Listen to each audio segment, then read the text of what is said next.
Hi, in this part we will study about life cycle of anopheles. तो anopheles mosquito के life cycles के बारे में पढ़ेंगे।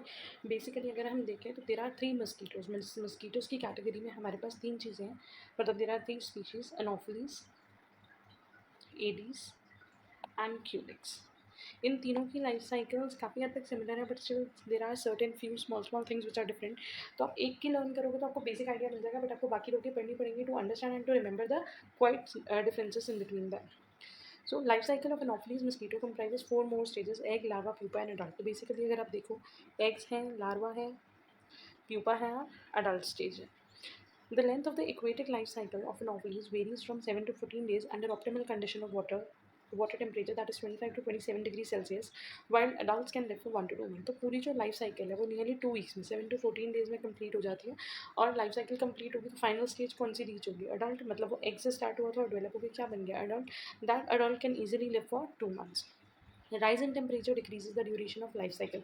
अगर टेम्परेचर इंक्रीज होगा तो ये जो डेवलपमेंट है वो जल्दी जल्दी होने लग जाएगी, जिसकी वजह से ये लाइफ साइकिल 14 डेज में नहीं, उससे पहले ही कंप्लीट हो जाएगी. टेम्परेचर, लेकिन वो जो टेम्परेचर इंक्रीज हो रहा है वो एक ऑप्टिमम टेम्परेचर. आप सबने बायोलॉजी में ये चीज़ पढ़ी होगी, केमिस्ट्री में भी हम पढ़ते हैं optimum temperature, optimum pH, optimum conditions. तो बेसिकली वो जो टेम्परेचर है वो भी एक सर्टेन रेंज तक इंक्रीज होना चाहिए. अगर टेम्परेचर एक्सट्रीमली इंक्रीज होने लग गया, जैसे कि 36 to 40 डिग्री, तो फिर वो इस डेवलपमेंट को हैम्पर करने लग जाएगा और फिर उसकी वजह से ये जो साइकिल है वो हो सकता है कि वो बीच में ही रुक जाए. सो अगर हम इसका एक बेसिक आइडिया देखें, पहले एग्स, तो बेसिकली फीमेल, अडल्ट फीमेल था, वो एग ले करेगी. एग ले करने के बाद वो डेवलप होंगे और बनेगा लार्वा. लार्वा के बाद the next stage will be pupa and then the adult. तो एग जो होते हैं वो नियरली 2 to 3 डेज़ के लिए होते हैं. लार्वल स्टेज जो होती है वो 4 to 6 डेज़ या 4 to 10 डेज़ होती है. प्यूपा अगेन 2 to 3 डेज़ और अडल्ट जो है वो 3 to 5 वीक्स, या हम कह सकते हैं कि आपको 2 मंथ्स तक वो ईजिली सर्वाइव कर सकता है. So this is the same picture which we have studied in the first slide. Egg hatches within 2 to 3 days. Larva lives in water.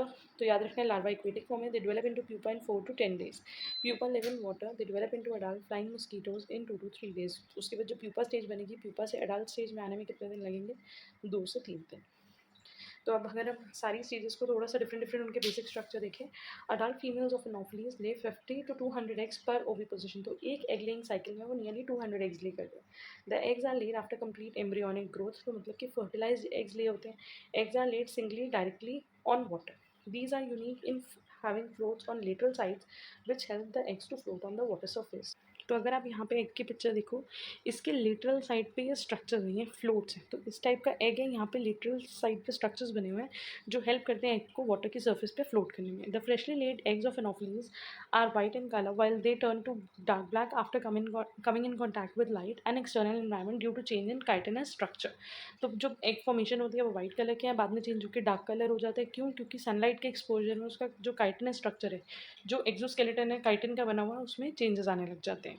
Eggs are not resistant to drying. मतलब eggs जो है वो dry से resistant नहीं है. Resistant नहीं है मतलब कि there is no such protection जो उन्हें डेसिकेशन से या ड्राई होने से बचाए. So they can dry up and die easily. तो यूजुअली एग्स जो होते हैं वो 2-3 डेज़ के अंदर हैच करते हैं और हैच करके कौन सी स्टेज निकलेगी? लार्वाज रिलीज होंगे. और हैचिंग में take up to 2 to 3 weeks in colder climate. जैसे हमने पढ़ा था कि अगर हॉट टेम्परेचर होता है, इंक्रीज टेम्परेचर होता है, तो स्टेजेस जल्दी चेंज होती है, लेकिन अगर कोल्ड टेम्परेचर होगा तो it will take more time. The next stage is larval stage. Mosquito larvae, commonly called wrigglers, have well-developed head and mouth brushes used for feeding, large thorax and a slender 9-segmented abdomen. तो इनका एक बड़ा thorax है, head है, head के ऊपर brushes है, mouth है, उसके साथ 9-segmented जो है वो abdomen है. Anopheles larvae lack a respiratory siphon on their abdominal end. Instead, they breathe through spiracles. तो इनमें जो respiration होती है वो कहाँ से होती है? Spiracle से, which is located on the 8th abdominal segment. The larvae depend on atmospheric air for breathing and thus they need to come to the surface frequently. Egg stage में हमने देखा था कि एग्स जो होते हैं वो फ्लोटिंग होते हैं, तो लार्वास जो होते हैं वो वाटर के और ज़्यादा ऊपर सर्फेस पे होते हैं because they take the air from the they breathe in the air from the atmosphere, not from the water. Thus, for effective breathing, they are positioned parallel to the surface of water. The larvae feed on algae, bacteria, another microorganism present in the surface microlayer.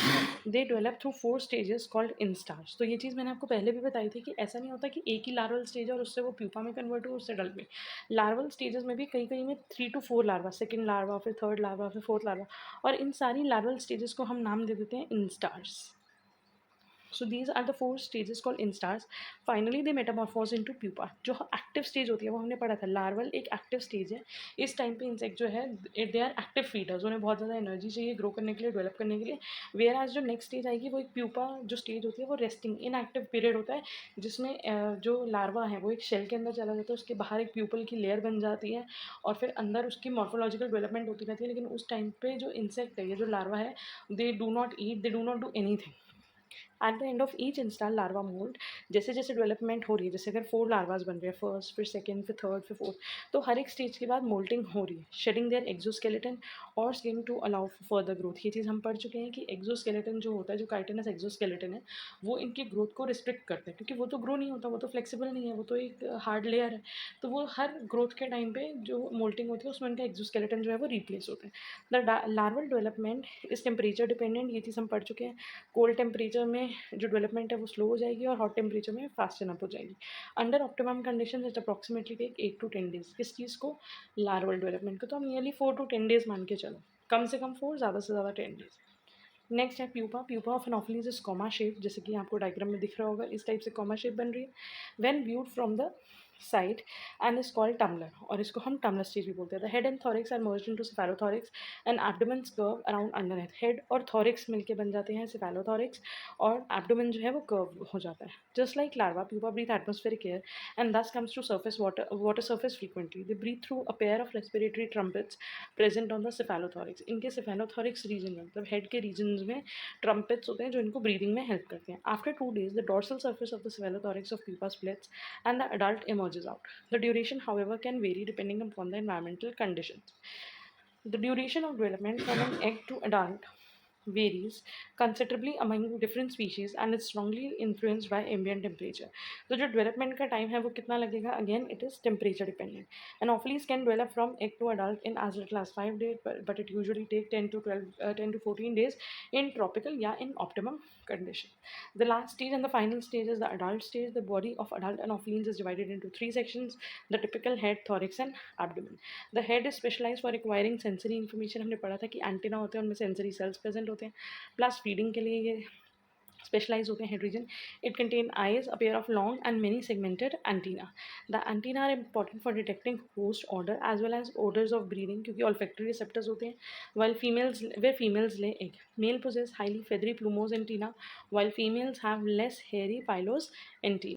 Mouth parts are piercing and sucking type. Male adults have live for about a week, feeding on nectar and other sources like sugar. Females also feed on sugar sources for energy, but they do need a blood meal when they have to develop eggs. The abdomen of female expand considerably after the blood meal. The blood is digested over the time, serving as a source of protein for the production and maturation of egg. और उस blood को digest होने में time लगता है, और वो जो होता है blood जो है वो इनके लिए main protein provide करता है for the production of egg. The maturation of eggs depend on temperature, but usually take 2-3 days in tropical conditions.